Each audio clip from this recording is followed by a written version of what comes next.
What's going on, guys? My name is BasedOnImpulse and welcome back to the channel. Today we're going to be taking a look at some of my favorite PvE loadouts in the game for Season of the Chosen. Now, these loadouts won't all be the most optimal for all activities in the game, but they all have places where they can shine.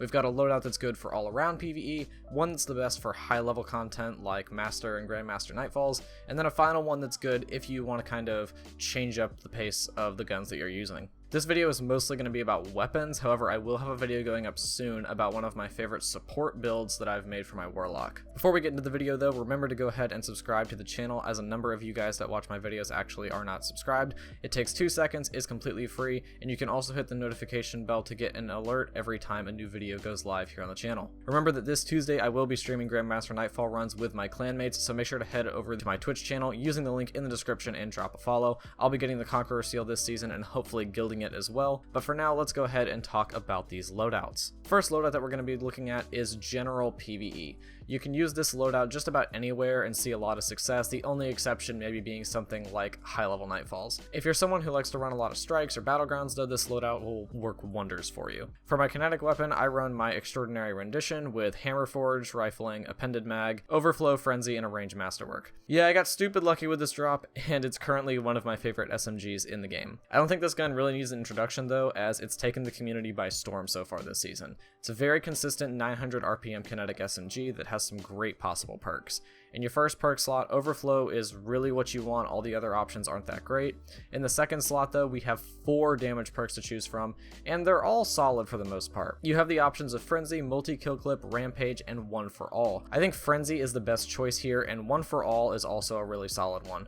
Multi-Kill Clip is also really good, and it always has been, so I think you should really stray away from Rampage on this gun, as it's definitely the worst option of the 4 damage perks. Personally, I think you should definitely move more towards Frenzy or One for All, especially if you're pairing it with Overflow. If you've got Overflow on it, having Multi-Kill Clip doesn't really make sense. Moving on to our energy weapon, we have this season's ritual grenade launcher, the Salvager Salvo. Again, this weapon needs no introduction. The ad clearing capabilities with chain reaction are crazy, along with being able to swap to Vorpal if needed for champions or bosses. All 4 perks on this nade launcher are very good: Demolitionist, Ambitious Assassin, Chain Reaction, and Vorpal Weapon, and the pairing of Salvo and Extraordinary Rendition is basically the Year 4 equivalent of Mountaintop and Recluse. This is a very deadly ad clear combo that I highly recommend you guys take advantage of. And finally, on the heavy slot, we haven't used our exotic yet, so really you can use whatever you want here. Personally though, I always pair this with Anarchy because it's Anarchy. This setup is basically a PvE sweat loadout that gives you crazy ad clear along with good damage on bosses by pairing Anarchy and your Salvo with Vorpal equip. This loadout is also a really accessible one, as acquiring all these weapons outside of Anarchy, if you don't have it yet, is pretty easy to do. So that was your generic PvE loadout, but like I said, that loadout doesn't really hold its own outside of endgame PvE like Nightfalls. Let's talk about that loadout now. For the kinetic, I like to use one of 2 things, either a Reconstruction, Recombination, Succession, or Dead Man's Tale. These both serve as long-range damage for champions, as well as taking my slot for anti-barrier rounds. This is really up to personal preference if you want to run your exotic in the kinetic slot, or you can use it in the heavy, which we'll get to in a minute. As for the energy, I tend to run either of the Rasputin SMGs, meaning the Aikilos or the Seraph, or sometimes I'll also run the Imperial Needle Bow, depending on the activity. This slot is my overload slot, but this could be subbed out for something like a Palindrome or even a Bottom Dollar if you needed unstoppable rounds, since the activity that you're doing doesn't have overload champions. All 3 weapon choices in this slot have their own pros and cons. The Rasputin SMGs offer the ability to create Warmind cells, but proccing the overload stun on SMGs can be a little annoying at times. The bow, however, is much more consistent with stunning champions, as you get an overload shot every time you fully draw the arrow, but you also lose out on that ability to make Warmind cells. Very much up to personal preference here. If you have a good Warmind cell build or typically run with a team, the SMGs will probably be the best route for you. In solo content like Legend or Master Law Sectors though, the bow might be a better choice. Either way you go, this is still a solid loadout. Finally, for the heavy, this is again depending on whether you used up your exotic slot with Dead Man's Tale or not. If you did, I recommend using a rocket launcher with impact casing. The new rocket this season, the Code Duello, is very good.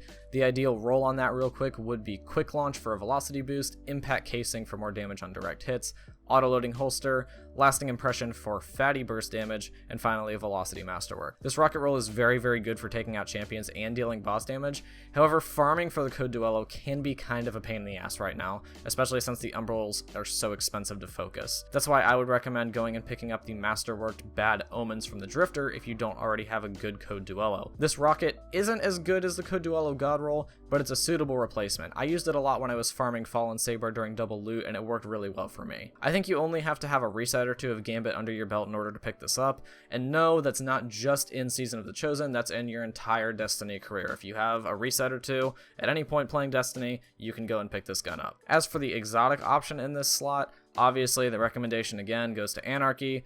Anarchy with Succession for boss DPS is very solid, it's tried and true, and also having the ability to stun a champion, slap a couple Anarchy nades on, and run away for safety is very strong. So that's my recommended loadout for high-end content. There's definitely a bit more freedom and flexibility here depending on the type of activity, the champions you'll be running into, whether you're in a team or solo.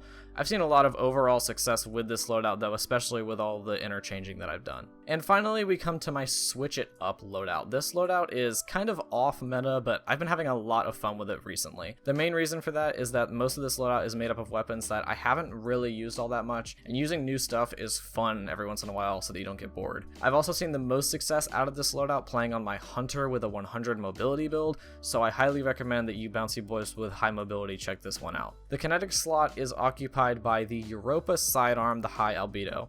Yeah, like I said, off meta. The role I personally use has Corkscrew Rifling, Flared Magwell, Killing Wind, Wellspring, and a Range Masterwork. Unfortunately, this sidearm can't roll with any damage perks outside of high impact reserves, but I really like this combination of perks with the other things that I have on this weapon and in the build with my Hunter. It has a solid bit of range thanks to Killing Wind, Corkscrew, and the Range Masterwork.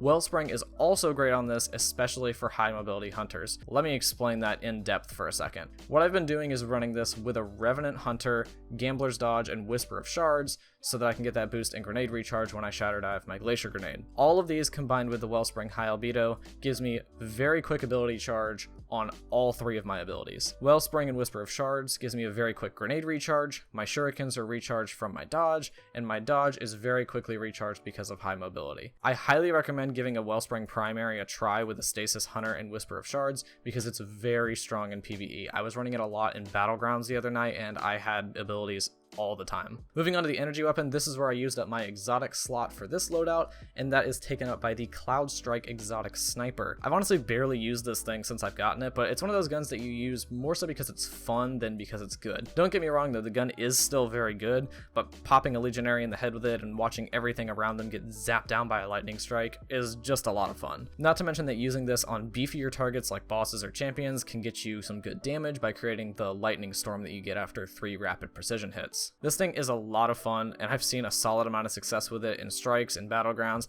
and even in Gambit of all places. Finally, for the heavy, we're using Old Reliable, the Falling Guillotine. Even though it did receive a damage nerf, it's still a very solid choice for your heavy slot. Pairing this with Cloudstrike actually works pretty well in Gambit, I've found. I use my Cloudstrike for DPS until we get to the ×4 Primeval Slayer, and then I'll run up to the Primeval and use my sword. At the end of the day though, this loadout certainly isn't optimal or efficient, but it is really fun if you're looking for a way to mix up your day-to-day loadouts in Destiny. And there you have it guys, 3 of my favorite loadouts in Destiny 2's Season of the Chosen. Make sure to give these a try and let me know what you think, and also let me know some of your favorite loadouts and weapons this season in the comment section down below. If you enjoyed the video and found it helpful, a positive rating would be greatly appreciated. Remember also to subscribe if you're new to the channel, and to hit the bell icon if you'd like to be notified whenever new videos go live. Make sure to check out my Twitch channel using the link below, and make sure to follow so that you can be there for the Grandmaster Nightfall stream this Tuesday afternoon. The links to my Twitter and Discord can also be found in the description, which are great ways to interact with me and the community outside of YouTube or Twitch. Anyways, thank you all very much for watching, and I'll see all of you guys in the next video.